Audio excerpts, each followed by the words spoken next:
the indictment thing is a whole other story we've talked about before, where it was a containment operation. So if you read the indictment against Epstein, they charged the minimal amount of conduct that you could charge that would allow you to create a media firestorm around it and make it look like you were doing something. But they didn't contemporaneously raid the New Mexico property, the island, because I remember Luke Rukowski was going down to the island. The FBI hadn't even gone there. Yeah. So the criminal case against Epstein was actually a containment operation, which is a different discussion, which we've had before, because I explained that there's Mann Act violations that weren't charged. It really was. It was like, well, we got to charge him with something.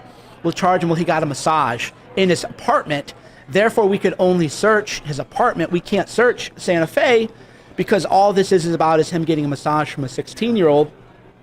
Containment operation. It was a mop-up operation, clearly. But that's what they charged him with, but they didn't charge him until the Second Circuit at oral argument. The oral argument was actually pretty funny. They go, well, why can't you unseal these records? You can't be in federal court and have confidentiality.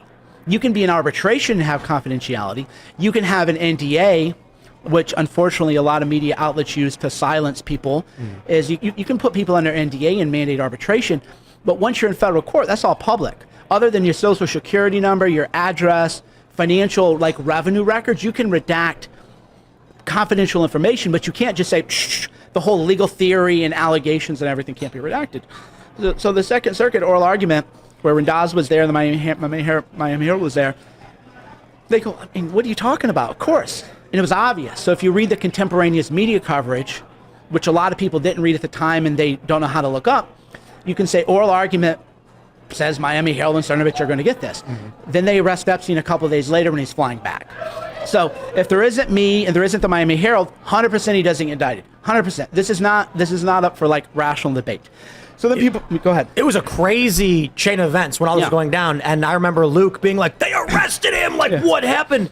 And now here we are. I mean, how many years ago was that? Like 8 years? 2019, I think. 2019, so 6 or so years. Yeah. And now we have this moment at the White House where the files are coming out. Yeah, so follow-up question from earlier. So they give these files to 5 people or something? No, everybody in the room got it, 15. Okay, but why 15? Why a small select group and not the public? Why shouldn't they? What was your take on that? No, I mean, I hate that question because everybody online is like, well, why?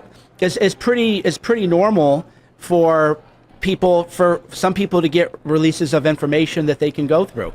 And like, why just release it online and then every random person can post some random thing out of context? In case gatekeepers get a hold of it and decide. I mean, 20 people, you can't gatekeep 20 people, right? So, for example, the files were pretty much nothing, and one of them was a black book. But if they just use some general release, some lunatic is going to say, oh, look, Trump was in it. And you're like, it was a black book. Walter Isaacson was in it. Ivana Trump was in it. It was just a list of phone numbers. It's like if somebody goes into your email, they're like, oh, wow, you had his email, therefore there's this. So a lot of people handle things irresponsibly. So if it's one person or 2 people or 3 people, then the whole like, well, maybe it's being gatekept could be possible. But with 20 people, there's just no way to gatekeep it. Do you think this was a stunt, a PR stunt? The debate is, and this is how some people who were there yesterday feel. I don't feel this way. There's 3 theories. The theory I have, the theory that we were set up, and then the theory that it was 4D chess. So the 4D chess theory is that the reaction of everybody yesterday was so intense that that's really going to pressure SDNY and the FBI to know people are really mad. You got to give something real, right? So it was all 4D chess.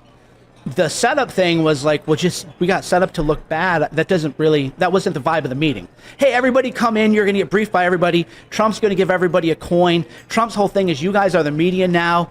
There's people now on Air Force One who are with the Daily Wires on Air Force One. If you guys want to get on Air Force One, you're going to be able to. So, oh, hey, you guys can be on Air Force One if you want. Apply. We'll get you on. Oh, you want to go to an international meeting? Posobiec went to, I think, the Ukraine stuff. You can go. Oh, but we're going to set you up. Like, what? Please set me up more. It's just not congruent as a theory. And then the 4D chessman is, I don't think it is. What I think happened was Pam Bondi was on the media hyping things, and then she found out that there was a big cover-up. She wanted to hand people what they had because Anna Paulina and other people in Congress were hassling her. She's 60. She doesn't look 60. She's 60. She doesn't understand the OODA loop of new media and how it's just chaos. So once everybody went out and once there was a picture, no embargo. There just should have been no embargo. I should have just been able to say, hey, guys, there's nothing in here, just so you know. Thanks for checking out this clip from Timcast IRL. Make sure to watch the show live Monday through Friday at 8 p.m. Subscribe to this channel, and we will see you all there.